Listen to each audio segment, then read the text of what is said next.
நண்பர்களை நீங்கள் பார்த்து கொண்டு இருப்பது உங்கள் கௌசிகா ரிவ்யூ. சரி வாங்க வீடியோக்குள்ள போய் என்ன நடக்க போகுது அப்படின்னு சொல்லிட்டு பாத்தீங்கன்னா, நம்ம இலக்கியா இருக்காங்களோ அவங்க இருந்து கௌதம் ஒரு நல்ல பொசிஷனுக்கு போகணும். அதுக்கு ஃபர்ஸ்ட் இந்த டெண்டரை நம்ம எடுத்தாகணும், கண்டிப்பா இந்த கான்ட்ராக்ட் நமக்கு தான் கிடைச்சாகணும் அப்படின்னு சொல்லிட்டு என்னடா கான்ட்ராக்ட் அப்படின்னு சொல்லிட்டு பாத்தீங்கன்னா மிகப்பெரிய மால் கட்ட போறாங்க, அதுவும் சென்னையில. அந்த மாலை எப்படியாவது நம்ம கான்ட்ராக்டை எடுத்துடணும் அப்படின்னு சொல்லிட்டு மிக தீவிரமா ஒரு பக்கம் அழிஞ்சிட்டு இருக்காரு எல்லா பக்கமும். ஆனா அதே சமயத்துல அந்த கான்ட்ராக்ட் சைன் பண்ண போறாரு நம்ம கௌதம் தான் கிடைச்சிருச்சுன்னு ஆனா அதே சமயத்துல இந்த இடத்துல ஒரு சின்ன சூழ்ச்சி செஞ்சு வச்சிருக்காங்க. யாரா அப்படின்னு சொல்லிட்டு பாத்தீங்கன்னா நம்ம தாட்சாயினி தாங்க. அவங்க என்ன சூழ்ச்சி பண்ணி வச்சிருக்காங்க, அதுக்கு முன்னாடி நம்ம இலக்கியம் என்ன பண்றாங்க அப்படின்னு சொல்லிட்டு பாத்தீங்கன்னா, இந்த பாருங்க கௌதம், நமக்கு எதிராக சூழ்ச்சிகள் நிறையவே இருக்கு.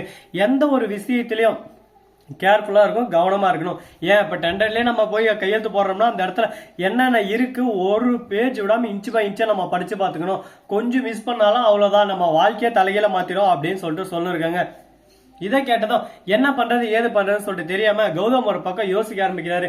இலக்கியம் அந்த மாதிரி எல்லாம் சொல்ல மாட்டாளே, ஏன் திடீர்னு இந்த மாதிரி சொல்றா? அப்ப இதுல ஏதோ ஒரு உள்நோக்கு இருக்கு, இதுல யாரோ ஏதோ நமக்கு எதிராக சதி திட்டம் தீட்ட போறாங்க. அதுக்கு முன்னாடியே இலக்கியம் நமக்கு சொல்லி புரிய வைக்கிறா. இதை நம்ம புரிஞ்சுக்கிட்டு அறிஞ்சுக்கிட்டு தெளிஞ்சிட்டா நம்ம வாழ்க்கை சந்தோஷமா இருக்கும் இல்லையா?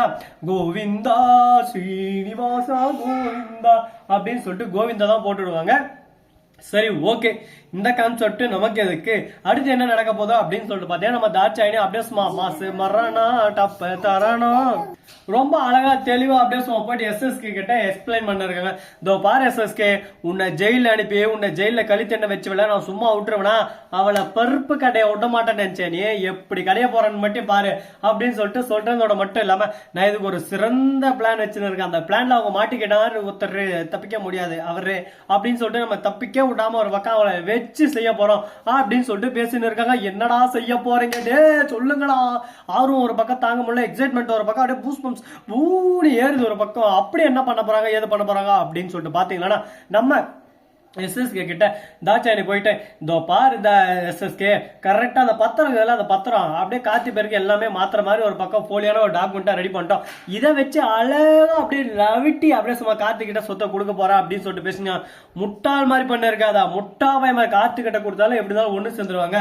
கார்த்திகிட்ட வேணாம், அந்த பைரவி கிட்ட போனா, ஆனா பைரவி நமக்கு எதிராக திரும்ப மாட்டா. ஏன்னா இப்போதைக்கு அவனுக்கு யாருமே இல்லை, நாதி இல்லாம ஒட்டு இல்லாம உறவு இல்லாம வீட்டுல ஒரு அனாதை நாய் மாதிரி உக்காந்து இருக்கா. அவகிட்ட போய் பேரம் பேசு அப்படின்னு சொல்லிட்டு சொல்றாங்க. அட்ரா அட்ரா அட்ரா எஸ்எஸ்கே, இதைதான் உங்ககிட்ட எனக்கு பிடிச்சிருக்கிறதே அப்படின்னு சொல்லிட்டு போயிட்டு நம்ம பைரவிக்கு போன் பண்ணி வர சொல்றாங்க. போய் தனியா மீட் பண்ணி, என்ன பைரவி இப்படி இருக்க, உன் நிலைமை இப்படி ஆகி போச்சு, உன்னை இந்த அளவுக்கு இந்த மாதிரி தள்ளவங்களா நம்ம சும்மா விடலாமா விடலாமா விடலாமா அப்படின்னு சொல்லிட்டு கேக்குறாங்க.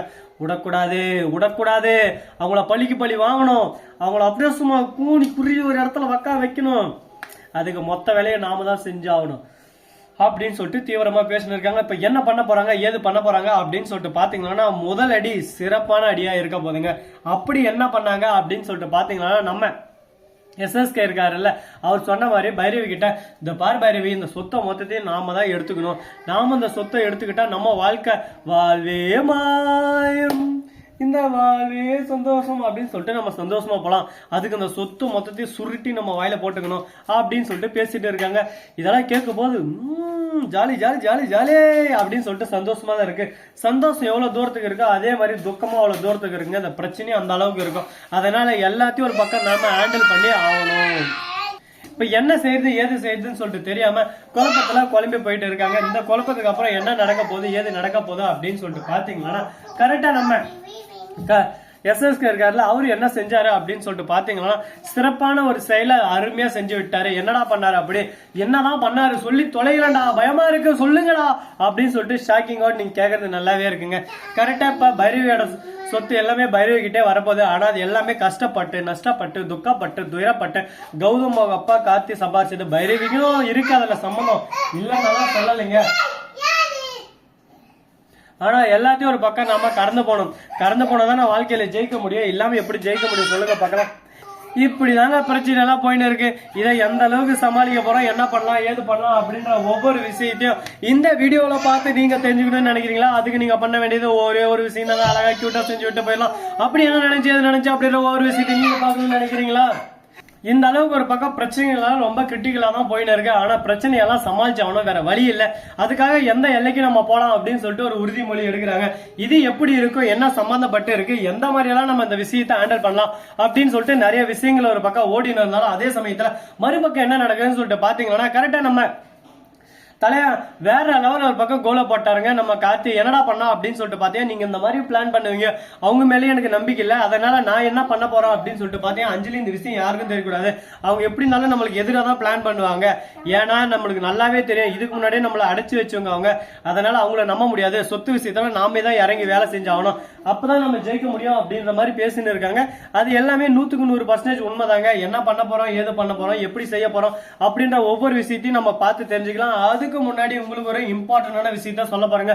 அப்படி என்ன விஷயம் சொல்ல போறோம், எது சொல்ல போறோம் அப்படின்னு சொல்லிட்டு நீங்க தெரிஞ்சுக்கணும்னு நினைக்கிறீங்களா, அதுக்கு மறக்காம நீங்க சப்ஸ்கிரைப் பட்டனை தட்டி விட்டு போடுங்க, அப்பதான் எல்லாமே நமக்கு தெரிய வரும். சரி, முடிஞ்சதெல்லாம் முடிஞ்சிச்சு, இதுக்கப்புறம் என்ன பண்ண போறோம், ஏது பண்ண போறோம் அப்படின்னு சொல்லிட்டு பாத்தீங்கன்னா மிக சிறந்த ஒரு வேலையை அசாதாரியமா செஞ்சு முடிக்க போறோம். அப்படி என்ன செஞ்சு முடிக்க போறோம், அப்படி என்ன பண்ண போறோம் அப்படின்னு சொல்லிட்டு பாத்தீங்கன்னா கரெக்டா நம்ம எஸ்எஸ்கே இருக்காருல்ல, அவரை போயிட்டு ஜெயில மீட் பண்ணி எஸ்எஸ்கே இதுக்கு மேல உன்னோட ஆட்டம் இவ்வளவுதான் நடு. சோ நண்பர்களே, இந்த வீடியோ பிடிச்சிருந்தா லைக் பண்ணுங்க, கமெண்ட் பண்ணுங்க, ஷேர் பண்ணுங்க, டெண்டிங் மேல தட்டி விட்டு போங்க. அப்பதான் நான் போற அடுத்த வீடியோ உங்களுக்கு உடனுக்குடன் நோட்டிபிகேஷன் வந்து கொண்டே இருக்கும். மிக்க நன்றி, தேங்க்ஸ் ஃபார் வாட்சிங், டாடா, see you, நன்றி, வணக்கம், வந்தனம், வருக தருங்க.